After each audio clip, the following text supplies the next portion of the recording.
नमस्कार, मैं योगेश राणा। उत्तराखंड की राजनीति को लेकर एक मिथक सदैव स्वीकार किया जाता रहा है। उत्तराखंड में एनडी तिवारी के बाद कोई दूसरा मुख्यमंत्री 5 साल तक कुर्सी पर लगातार टिक नहीं पाया।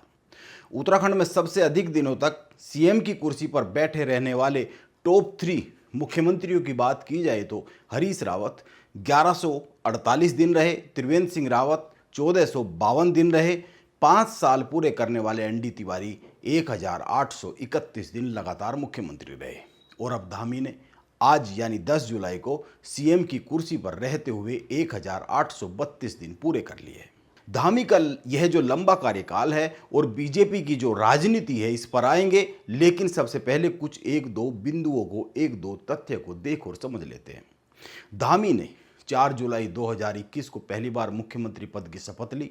2022 के विधानसभा चुनाव के बाद भाजपा ने दोबारा उन्हें मुख्यमंत्री बनाया और उनका कार्यकाल लगातार जारी है। उत्तराखंड के जो गठन हुआ और उसके बाद से राज्य की राजनीति में लंबे समय तक नेतृत्व परिवर्तन और राजनीतिक अस्थिरता का एक लंबा दौर चला। बीजेपी के 6 मुख्यमंत्री और कांग्रेस के 3 मुख्यमंत्री अपने अपने दल को राजनीतिक अस्थिरता के इस दौर से, इस दलदल से अपने अपने दल को निकाल नहीं पाए। वैसे तो उत्तराखंड में चुनाव की तैयारी शुरू हो गई है। कांग्रेस, यूकेडी और बीजेपी पूरी तरीके से चुनावी तैयारियों में जुट गई है 2027 के लिए। और ऐसा पहली बार हो रहा है उत्तराखंड में कांग्रेस को लेकर कि कांग्रेस के बड़े बड़े नेता उत्तराखंड आ रहे हैं और लगातार आ रहे हैं। राहुल गांधी आ रहे हैं और राहुल गांधी अभी फिर आने वाले हैं 17 तारीख को। प्रदेश प्रभारी कुमारी शैलजा लगातार आ रही है। वो कई कई दिन तक ऊधम सिंह नगर और हरिद्वार में जो पूरा तराई का हिस्सा है उसमें रुक रही है। अलग अलग विधानसभा सीटों पर जा रही है। कुमाऊं के जो जिले हैं उनमें जा रही है। गढ़वाल के जिलों में समय बिता रही है। पहली बार एआईसीसी के जो राष्ट्रीय महासचिव केसी वेणुगोपाल है उत्तराखंड आए हैं। 2 दिन तक उत्तराखंड में रहे हैं और जाते जाते मीडिया के आगे ही प्रेस कॉन्फ्रेंस में अपने नेताओं को सुना भी गए हैं, एकजुटता के बगैर मंजिल नहीं मिल सकती। कांग्रेस ने अब तक उत्तराखंड को 3 मुख्यमंत्री दिए, एनडी तिवारी, विजय बहुगुणा और हरीश रावत।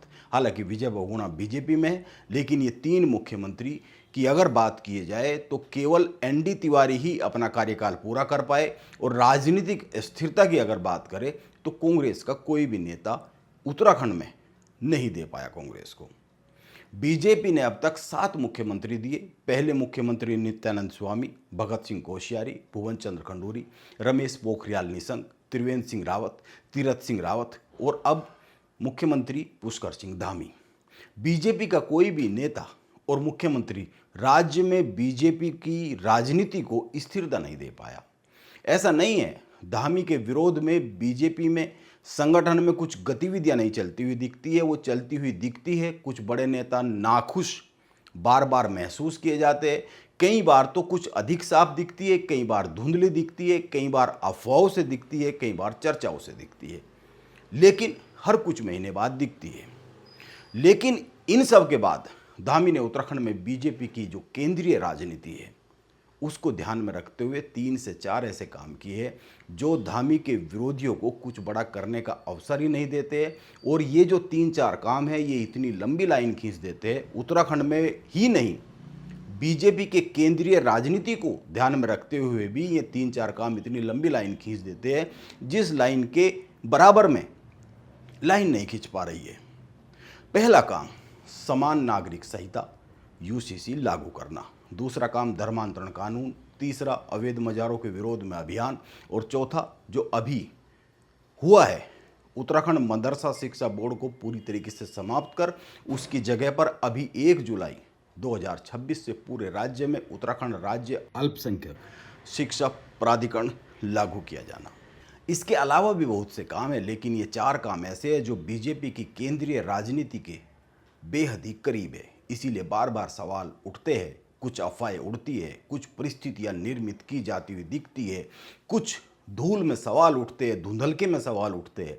लेकिन इन सब बातों के बाद भी मुख्यमंत्री धामी के नाम एक रिकॉर्ड बीजेपी के अंदरूनी राजनीति के लिहाज से उत्तराखंड में बन ही रहा है। 2027 के चुनाव की तैयारी कांग्रेस, यूकेडी, बीजेपी सहित जो भी निर्दलीय है और कुछ लोग उम्मीद देख रहे हैं 2027 के लिए, वो सब तैयार हो रहे हैं, तैयारी शुरू कर चुके हैं। 2027 में जो चुनाव होने वाले हैं उस वक्त बीजेपी का राज्य में जो सत्ता पर काबिज रहने का कार्यकाल हो जाएगा वो 10 साल पूरे हो जाएंगे। इसीलिए चुनौती है, इसीलिए उत्तराखंड की जनता निर्णय क्या लेगी इस पर कुछ बहुत सटीक तो नहीं कहा जा सकता, लेकिन यह तो तय ही हो चुका है कि बीजेपी चुनाव में धामी के नाम पर ही आगे बढ़ रही है। यह बात बीजेपी के राष्ट्रीय अध्यक्ष नितिन नवीन भी कह चुके हैं और कांग्रेस भी, क्योंकि 10 साल हो रहे एंटी इनकम्बेंसी का दौर हो सकता है, कुछ इस तरह की चीज़ें सामने आ सकती है, इसीलिए कांग्रेस भी बड़ी उम्मीद देख रही है। और कांग्रेस के बड़े नेता इसीलिए राहुल गांधी की टीम से जुड़े हुए लोग, केंद्रीय नेतृत्व से जुड़े हुए लोग इसीलिए उत्तराखंड की ओर बड़ी उम्मीद से देख रहे हैं। देखना ये होगा 2027 में उत्तराखंड की जनता क्या फैसला लेती है।